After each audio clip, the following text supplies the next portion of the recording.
I would say a lot of the times when you're talking to IT only, they're never able to get the company to essentially back the CMMC initiative. It's just like an IT project. And that's just generally about bad leadership where they just can't get behind.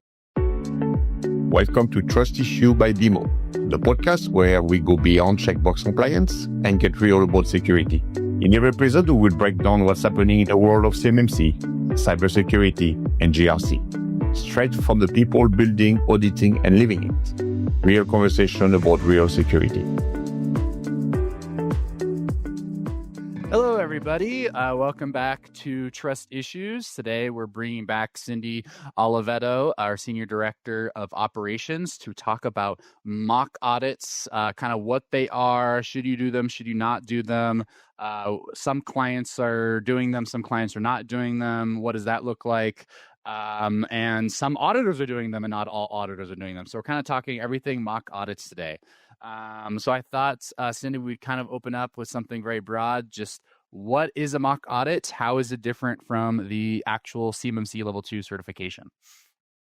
So when you're under a mock audit, you don't have the scrutiny of having to finish and a report to the government. So it allows you to take your notes, go through everything. You're going through the process exactly like you would be going through your own audit. So it gives you a trial run of what it would feel like, the cadence of it, what the auditors ask for. And then as you discover potential deficiencies, you can take note of those and, remediate them either as you go through or immediately after. What you are hoping for is that you are receiving 80% of your audit approval through that process, if not 100, right? It's what we all hope for. But zero, what they call no POAMable items. So non-POAMable, the plan of action and milestone items. And so anything that's not POAMable can be on that list. Otherwise, you immediately would fail an audit. So in a mock, you can have a non-POAMable item, but if you fix it right away within 10 days, some auditors will allow you to just roll right into your audit schedule and then be able to further remediation within the actual audit, and things can take a lot less time in your actual audit thereafter. So the first benefit is you can, I see a lot of benefits immediately, right? The first one is you think you're going to pass, or you think you're going to get a score of, let's say, somewhere between 88 to 110. But for whatever reason, one of the auditors says that you failed a non-POAMable control, and then you immediately fail. And had it been an actual certification, they would have just said, fail, see you in 6 months. You're going to have to owe me another $50,000, right? That's exactly right. You pay again the full price. So the benefit of the mock audit is you pay less, right, for an insurance that you are more ready and you don't have to pay twice for your full audit, right, if something were to come up. One thing I will add to what you said, Brian, I think for our audience to realize, today, and as part of the discussion, as part of the Cyber AB monthly meeting, town hall is 80% of people today are failing the first phase. So it's not that people are failing, they are not ready. So it goes back to, you think you are ready, you come, you are not ready, and you will have to start paying extra fees each time you are not ready. The other thing is that when you're not ready and you have to reschedule your subsequent meetings of the auditor, many auditors have penalty clauses and turn that. So it's not only the penalty of the repay, but it's like you get a 5% or 10% fee because you're shifting a date on the schedule. And it just can become costly. Yeah, people have to understand from the C3PAO, I book my resources. Again, you book, we say, okay, we'll do phase 1 on that day, and 2 weeks later, we will do phase 2. Or if you don't pass phase 1, you are screwing up the C3PAO schedule. So it's why they have to make you pay fee if you are not ready. It's your fault, not theirs. Right. They're just there to examine, basically. But now if you're saying, oh, actually, I can't show up for part 2 of the test, you're like, well, I have other tests to go do to go proctor, Yes, right? exactly. And you can no longer proctor them, basically. Because I have seen customers thinking, they want to get more money out of me. No, you are screwing up their business because of your... Yeah, because you're taking longer, right? Like you're actually not ready. Are most people doing a mock audit these days? Is it like 50-50? Is it in the minority? Most people, we encourage them to do it. If not, if they've already signed with an auditor that doesn't offer the service, that's another scenario we deal with. We then, have a service on our side, which we will say, okay, well, your auditor doesn't offer this, but on our side, our process is that we will run through a mock with our team and our CCA that we have, even though he's not actually practicing, right? But we will run through that process to make sure that you are as ready as possible. Is it, as good as running it through it with your audit team? No, because when you do a mock with an audit team, they know your system. They know your process. They've already read every single policy and procedure. They've seen every single piece of evidence in that mock. And they are ready after that mock, they are ready for your full audit 10 days later, and they are good to go. They are not looking at, every single detail because they have already seen it. Most of them will be like, okay, I've seen that. I have the evidence for it. Or can you show me this again? And let me just make sure that, or I wanted to see something else. I took a note, and it moves much faster in that next phase. Whereas if we are doing it and they didn't go through a mock audit with an auditor, their audit's still going to be painful, right? Auditors are going to be looking at everything. And it's painful on the fact, again, with no mock, you cannot fail. You have no net. Yeah, it's an insurance policy. And I think the way to kind of describe it to a lot of people who've gone through school, right, is when you take any sort of standardized test, they're allowing you to redo all the failed questions, not retake a brand new test 10 days later, but you actually just get to fix the exact questions you got wrong, essentially, on a second pass. And even though it's, obviously these certifications are already like $50,000 for the triannual, certification, and being asked to pay an extra $6,000 to $7,000 to $10,000 seems like a lot. But at that point, it's like you might as well not fail. And the other benefit too seems like you could go through the mock. Or actually you could go through the actual certification and maybe get an SPRS score of, like, let's say 90 or something. But had you gone through the mock, it would have allowed you to go fix all the errors and then be able to report a score of 110, right? Yeah. Be closer to be able to report 110. Yeah. We still do not adjust your mock score. That's a good important point to make. But you know yourself where you are firming things up and how you're going to get there. Another thing that comes out of it is if you do find something in the mock and it's a process and procedure type of area that you thought, well, I'm going to do it this way because I think that's the way I do my business. And the auditors go, I don't think that's going to meet my need, right?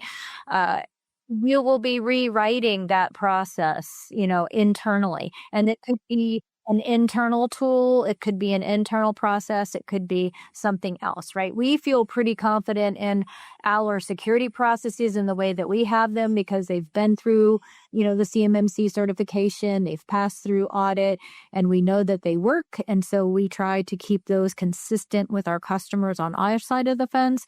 But on the business side, there might be some items over there that they could have to, make a few additional changes. Right. What are some maybe examples from the mock? I don't know if you guys are open to talk about it, but do you know what our score was during the mock, and then what is the score that we actually ended up being reported? We were 97 out of 110 at the mock. So to give the audience, the example, we had no problem on the IT side, but an example that we had BEMO, we use passkey. So the password is a backup of the passkey. And as part of our process, we have a minimum of 14-digit password. So you go through the again, intra and purview, you show everything, and we show 14 character. Great. We went to our procedure, it's so 14 character. But we went to our policy, and it was written 12. Oh, so the auditor said, whoa, I can see you're 14, but your policy said 12. Boom. It will be a non-POAMable item. You will lose 5 points, and you will be out. Yeah, it's an instant fail control. Yes. Yeah. Yes. So again, it took us 2 minutes and having to re-sign the policies, but so it didn't take long to fix. But it's strict. Yeah. Yeah, that's it. Yeah. It's very by the book. Like, yeah. And there's a constant reevaluation throughout the process. So when you start your policies and procedures, first getting your boundary in place, that's one of the things, the CUI boundary in place. It's one of the things that drives everything in your SSP. And then your policies and procedures. And it's a constant revisiting of the ones that are trickling down and making sure that they all align. And you said this over here and this over here, and you're doing this over here, and you have evidence. So that all crosswalk across your systems is mandatory. You can't go into audit without doing that. I mean, it's the recipe for disaster, because you really can uncover minute things that you're like, oh, I should just tweak this a little bit. It'll. Were there a lot of changes that we made? So you're saying, Cindy, that we had the mock audit 10 days later, or I guess because we had such a high score on the mock audit, they were able to schedule us 10 days later. No? You have to. No, you have 10 days? It has to be 10 days. The limit is 10 days if you don't want to restart from scratch. If you don't want to restart from scratch. So it's up, from their perspective, from our C3PO, is no more than 10 days. Okay. So the cool part for us, it's a very heavy process. Again, you go through the mock. You always have, from the CMMC, you always have to have 3 auditor minimum. They need to have 3. So you have the BEMO team, you have the C3PO, 3 people live, and it's pretty stressful. It's the whole day for a week, and you go through everything. Mm-hmm. So it's every day for a week. Yes. And 3 days for a week. So the last thing you want is, whoa, I have to redo it again in 30 days, the same process. No, I will do my best to fix anything you find in 10 days. Yeah. And that I can carry over as much as possible. Because I never want to see you again. I don't ever see you again. Yeah. Were there a lot of changes that BEMO made in that 10-day period? Like, was there a lot of work we had to do, or is just mostly policy work? It was policy work. Because, from an IT, we were all done. So it's why. So even, the C3PO say, wow, I love your IT system, straightforward, well done. You guys know what you do. But, and I also think the C3PO has to find stuff, even on a mock. I almost feel like, you want them to prove something a little bit. You have thousands of pages between the SSP, the policy, the procedure. I have no doubt you can find mistakes. We try our best to run it, but you can find mistakes. Yeah, it's like the SSP itself might be 300 to 400 pages, but once you include all the procedures, all the policies, all the evidence, you're at like 1,100 pages worth of stuff, and it takes a long time. It's not like it's like a very fun novel to read. And we've automated, comparing the documents and things like that, but you still have to read them because the context is important.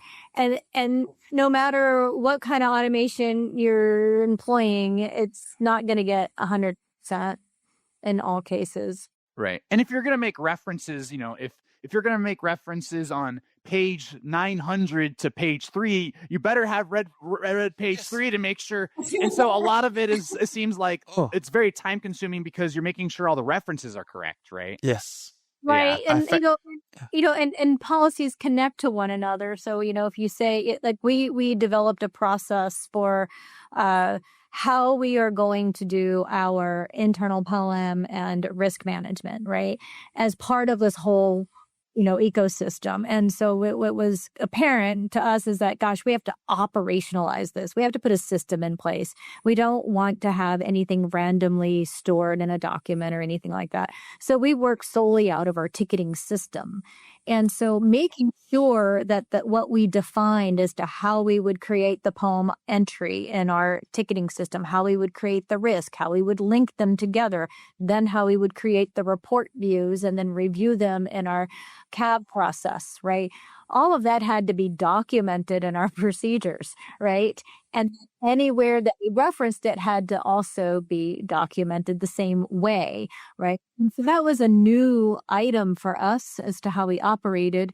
And it really underscored how the whole CMMC system that we have, right, is a system by design, right? It's just not doing your same process. You're not getting there by accident. You're not going to walk. You're not walking your way into a CMMC certification. You created an entirely new operating model and all the systems underneath it to make sure you're on top of everything. This goes back. It's always, when we tell customers, and for me, I always said the successful customer that walk into the first call, very often Brandon and I would have, if it's the IT person only, it will very often fail. If it's the IT person and someone from the executive team, you are like, okay, now we can talk. Because they realize CMMC is not an IT, it's a company.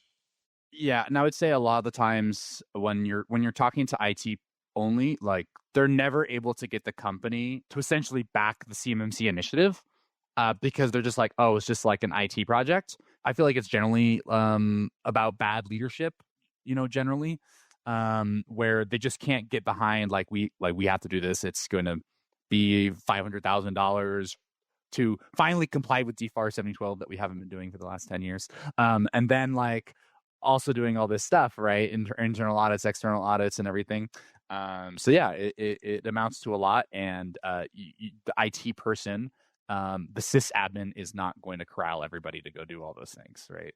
Worse, if you have, a lot of these places are machine shops and there's also a physical visit, right? In-person visit. And it's like, wow, you're definitely not going, it's already hard enough virtually. I can't imagine what it's like when someone is walking around with their board, their board writing stuff down in person. It sounds like if you are a contractor, you have actually kind of a lot of due diligence to do with your C3 PAO. One, you should be asking them if they offer mock audits. One. Two, you should also be asking, it sounds like, if I do a mock audit, will you let me convert it to the actual audit afterwards? Because it sounds like they might not do that as well, depending on the auditor. Correct. I mean, it's just really how they function and operate. Mm-hmm. Wow. Okay. So yeah, there's just a lot of knowledge is maybe a little bit unfairly so that they have to go do and research, and how would they know to ask these questions, right? No, in that we can we work with some of them, so we can already tell them we know of this one. So you ask us, we tell you, this one we don't know, this one we know, and we know they don't do mock. Yeah. Okay. So for both of your perspectives, you would say 100% you should do mocks then. Yes. It's worth the 7 to 10 extra K, yes, no doubt. Yeah. You will save it, you will sleep better, and it's just, for me, there's a difference between I go do a test and I know if I fail. Just imagine I'm a company, I fail and shit, I miss my CMMC. Because of that, I cannot bid on contract and I may go out of business. Yeah. Yeah, the consequences are high. Just because you don't want to spend extra $10,000 to add a safety net. So what happens if you failed the mock, you truly fail? Let's say you were getting a score of negative 150 on a mock audit. Can that happen? Then I think I would expect, and we have never seen that, but I would expect the C3PO saying, okay, we will not even go through all the next test, reset all, and let's talk in 6 months, Yeah. I don't know. Okay. Yeah. I would explain. I would think after a few hours, again, I was told the first by hour. Yeah. After a few hours, people realize if you have your stuff together or not. Yeah. I mean, they realize in the first review when they're looking at, a lot of the auditors, they send you a workbook. And in that workbook, they ask you to answer about 100 questions, right? They all have to do with the, CUI boundary or the first sections 1 and 2 of the SSP, but in some case, they're looking for how you run your business. And if you can articulate in that workbook what you do, how you do it, it makes sense to them and they review it and you have your first little session and that's what gets you past the gate to even I see. step or peeking to start and to schedule your mock audit. Like they're just like they will test you first, right? So you just can't schedule. They're not going to waste their time. No. Yeah. They're not going to schedule your resources unless you're together to a certain degree. The only thing people need to know, they cannot tell you what's wrong. So you will have your meeting number 1. They will start to ask you a question and they will say, "You're not ready." But I cannot tell you how to fix. They are not ready. That how do I do that? I cannot tell you. The auditor cannot. Right. If you say, "What did I get wrong?" They won't tell you what you got wrong. No. That can be very frustrating. Yeah, because each time now you will go see them, you have to reschedule and pay 10%. So you could be paying 10% for a long time. Yeah.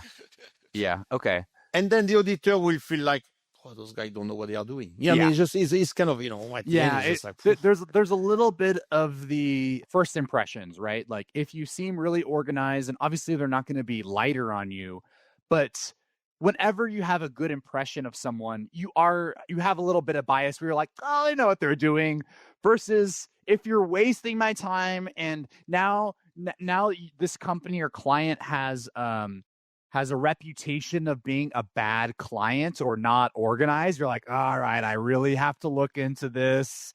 And you're going to end up putting probably more detail into it, right? We have one customer that has, been through their audit, they're CMC certified.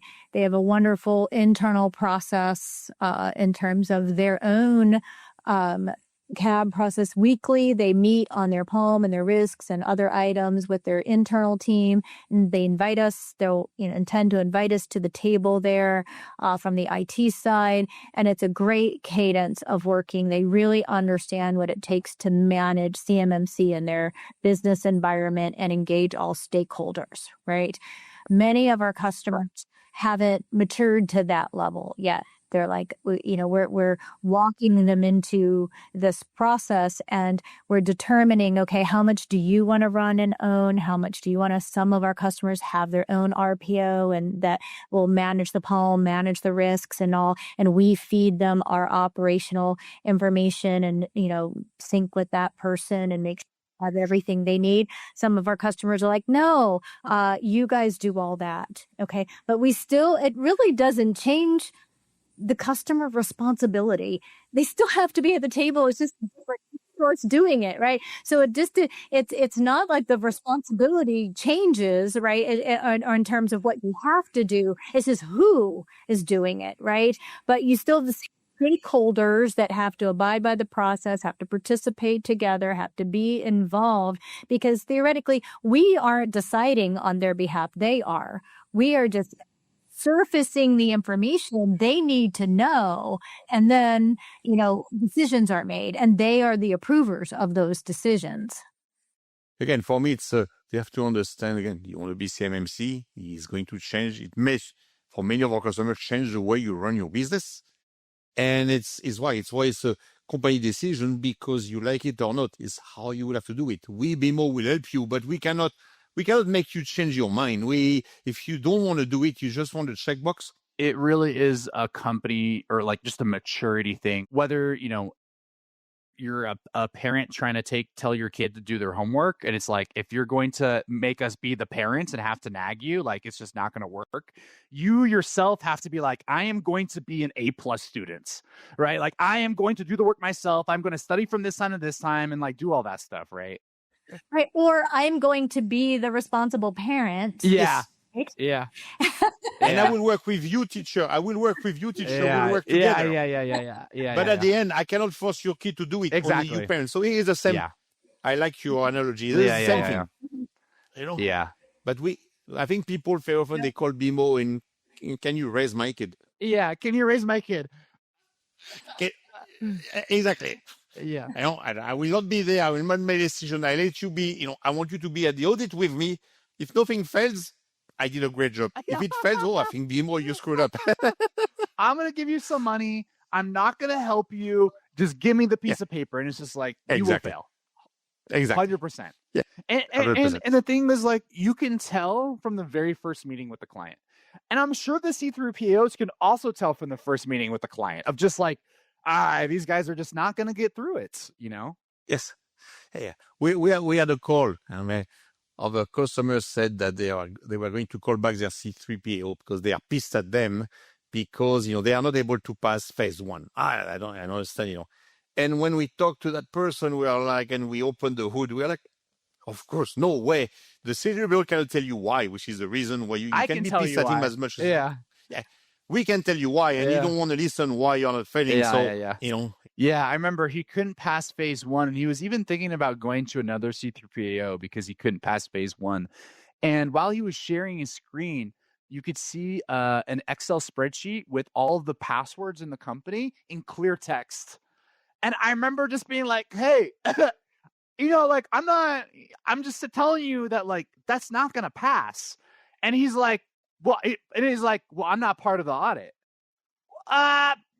You're the director of IT? What do you mean you're not part of the audit? He's like, yeah, like, that's the CEO's going to go be on that call. And I'm like, oh, wow. Oh, no, like, that's not how that works. You're all going to have to be on the call. And, like, I can tell you that, but if you're the C3PO, you're just going to be like, Pat, like, fail. And you're like, you're not going to know why, right? But this was a great conversation. Thank you, Cindy, for coming on and talking about mock audits. We'll see you all next time. Thank you. Thanks, Moyden. That is another episode of Trust Issue. In this conversation, help you think differently about compliance, security, or trust. Share it to help someone who is still stuck in a checkbox mode. Each week, we will keep bringing you more episodes, resources, and real-world insight from the BEMO team. Wherever you are listening from, don't forget to rate the podcast and follow us to stay up to date on the latest development in the GRC space. Remember, compliance gets you certified, but real security, that earns trust. Thank you for listening.